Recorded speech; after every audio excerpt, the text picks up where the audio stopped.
Attaquer Kakashi, Jonin du village caché de Konoha. Dans la dernière vidéo, nous avons vu qui Kakashi peut battre dans l'Akatsuki, et c'était chaud pour lui. Il a eu beaucoup de mal, mais ce n'est rien par rapport à ce qui lui attend. Aujourd'hui, nous allons voir la suite sur qui Kakashi peut battre dans l'Akatsuki. N'hésitez pas à me donner votre avis dans les commentaires sur qui Kakashi peut battre dans l'Akatsuki. Allez, bon visionnage et bonne vidéo. On commence avec Zetsu noir et blanc. Alors pour moi, Kakashi bat Zetsu sans problème. Zetsu a la capacité de se fondre dans le paysage. Il peut donc se camoufler où il veut et prendre des informations sur l'ennemi. Zetsu peut aussi se diviser en deux, ce qui fera Zetsu noir et Zetsu blanc. Zetsu blanc peut absorber le chakra alors que Zetsu noir est plus fait pour espionner. En gros, Zetsu n'est pas vraiment fait pour se battre. Il est plus en support pour aider ses alliés, comme un ninja médecin. Même si Zetsu est le fils de Kaguya, il n'a malheureusement pas hérité de ses grands pouvoirs, comme Hagoromo ou Amura. Donc pour moi, Kakashi n'aura pas trop de mal à le battre. On passe à Kakashi contre Uchiwa Itachi. Bon, là, Kakashi a aucune chance de gagner.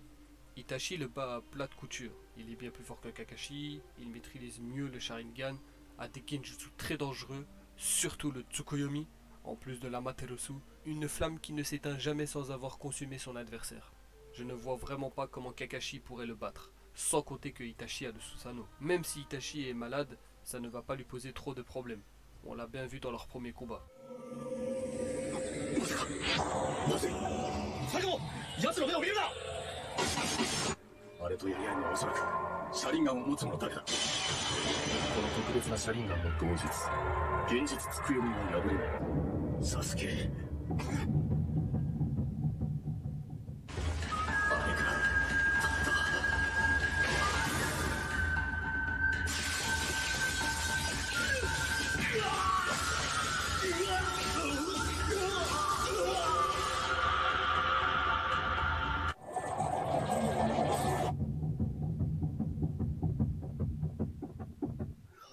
Donc Kakashi se fera battre sans problème pour moi. Ensuite, Kakashi contre Kisame. Alors pour moi, Kakashi est bien moins fort que Kisame. Kisame est le monstre du village caché de Kiri, ancien membre des 7 épéistes de la brume. Kisame possède plus de chakra que Kakashi. De plus, il possède Sameada, qui absorbe le chakra. Alors ça peut être très fatal pour Kakashi, vu qu'il n'a pas une énorme quantité de chakra. Kisame est un expert dans l'art du Suiton. Seul le deuxième Hokage maîtrisait mieux le Suiton que lui. Il possède une énorme quantité de chakra au point qu'il était comparé au démon à queue. Sa technique la plus puissante est la danse du requin dans la prison aqueuse. Il fusionne avec Sameada et crée une grande bulle d'eau. Alors s'il fait cette technique face à Kakashi, c'est terminé pour lui. Il ne tiendra pas une seconde. Même Killer Bee doté du démon à 8 queues en a bavé. Dans ce combat, il y a deux possibilités. Soit Kakashi utilise une attaque qui peut être fatale, comme un Kamui bien placé dans la tête de Kisame, et là Kakashi peut gagner, soit Kisame va jouer la défense. Et donc le combat va se faire sur le long terme. Et donc Kakashi n'aura aucune chance de gagner. Donc pour moi, c'est une victoire assez facile pour Kisame. Passons à Kakashi contre Conan. Alors là, c'est très intéressant. Kakashi va avoir vraiment difficile à battre Conan. Conan est une ancienne disciple de Jiraiya, des 3 Sannin légendaires. Conan a un style de combat très original. Elle utilise des origamis et en fait son style de combat. Elle peut transformer totalement son corps en papier si elle en a le besoin et peut changer certaines parties de son corps pour en faire des armes. Elle peut durcir son papier pour en faire des lances ou même dissimuler des parchemins explosifs. Elle est très intelligente, surtout si elle prépare son coup avant le combat. On l'a bien vu. Avec sa technique ultime des 600 milliards de parchemins explosifs, cette technique dure environ 10 minutes. Vous imaginez 10 minutes d'explosifs en continu. On l'a bien vu dans l'anime. Même Obito était en sueur face à cette rage. La seule chance pour Kakashi de gagner, c'est de la battre très vite. Car si le combat dure trop longtemps, Kakashi aura très chaud. Pour ce combat, je ne sais vraiment pas qui gagne. Mais je vais quand même dire une victoire de Conan. Ensuite, Orochimaru contre Kakashi. Orochimaru est un ninja légendaire dans le monde shinobi. Orochimaru était un élève de maître Hiruzen Sarutobi et un membre des 3 Sannin légendaires. Il a même su éliminer le 3e Hokage. Orochimaru maîtrise beaucoup de ninjutsu. Il avait comme ambition de connaître toutes les techniques du monde.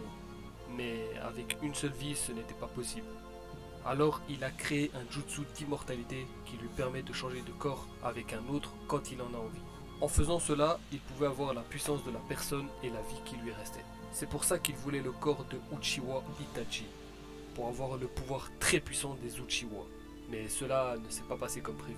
Le style de combat d'Orochimaru est principalement basé sur les serpents. Il peut les utiliser en attaque comme en défense, mais ce n'est pas son attaque la plus puissante. Son attaque la plus puissante est l'Edo Tensei no Jutsu, l'un des jutsu les plus puissants de ce monde. Il utilisa pour la première fois contre Hiruzen Sarutobi, en invoquant Hashirama et Tobirama Senju. Tobirama fut le premier à créer cette technique, puis Orochimaru l'améliora et Kabuto fut celui qui le maîtrisa à la perfection. Orochimaru est très fort dans le taijutsu, dans le fuinjutsu et dans les invocations. Il peut invoquer Manda, le roi des serpents. Mais pour utiliser Manda, il doit offrir 100 humains.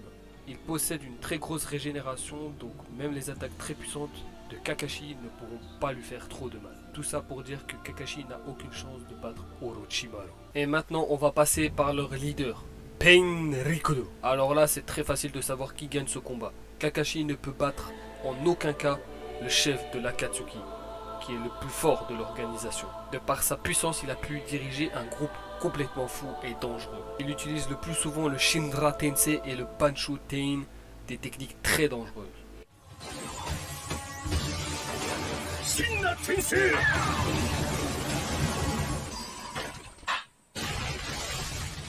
Panshu Tein.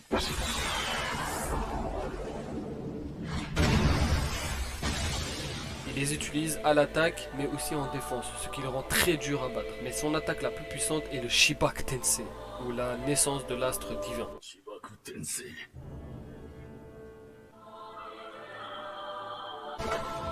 Shibaku Tensei.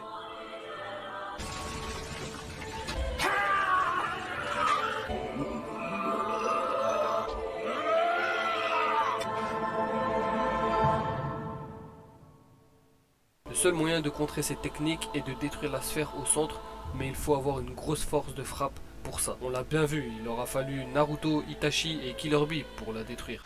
Shibaku Tensei.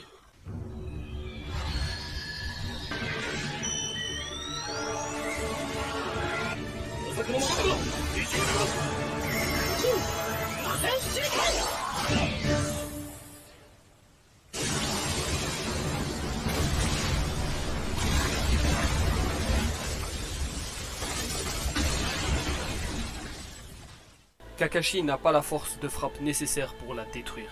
En plus, Kakashi a eu l'aide de Choji et Choza. Ils ont pu seulement détruire le Painchorado. On a bien vu comment ça s'est terminé entre les deux.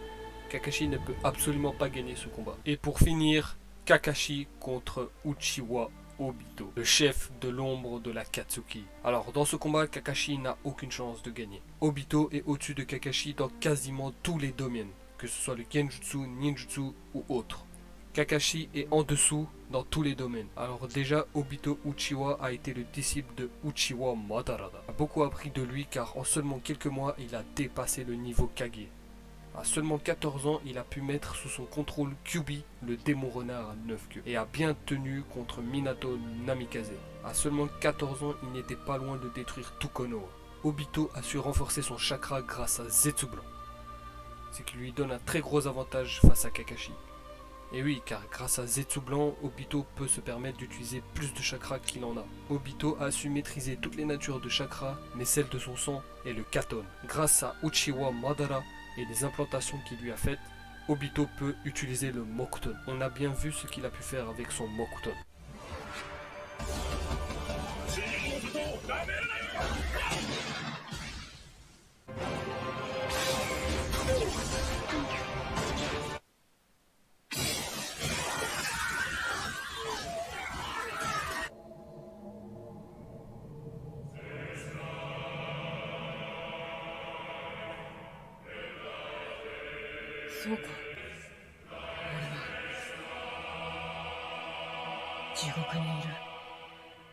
Plus Obito peut utiliser l'Izanagi. Cette technique permet à l'utilisateur de manipuler les événements autour de lui comme sa propre mort.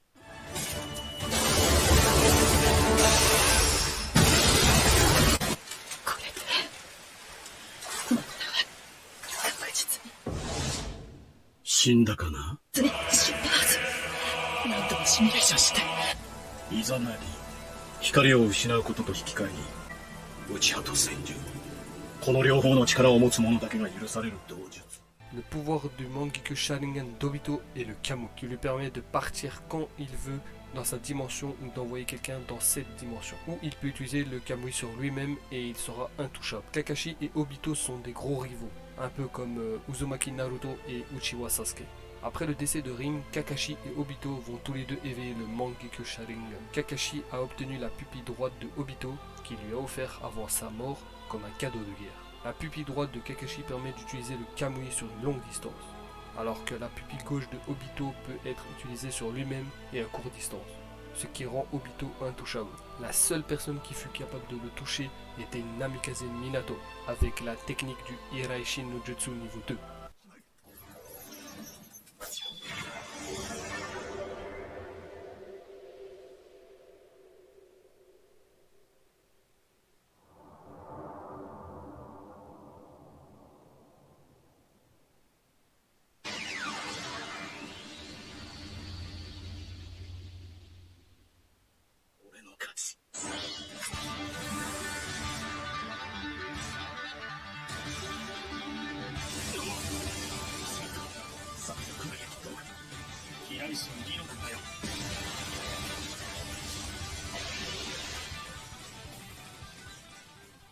On l'a bien vu, même Kakashi, Killer Bee, Gai-Maito et Naruto ont eu énormément de mal à le toucher. Ils ont seulement su percer son masque et cela a pris très longtemps. Kakashi ne pourrait même pas le toucher. On a bien eu une confrontation entre les deux, mais Kakashi n'a en aucun cas battu Obito. Obito voulait que Kakashi détruise le sceau que Uchiwa Madara avait posé dans son cœur. En plus, Obito possède un autre Sharingan qu'il peut utiliser comme Izanagi, ce qui va lui permettre de ressusciter en cas de mort. Donc pour moi, Kakashi n'a aucune chance de gagner ce combat.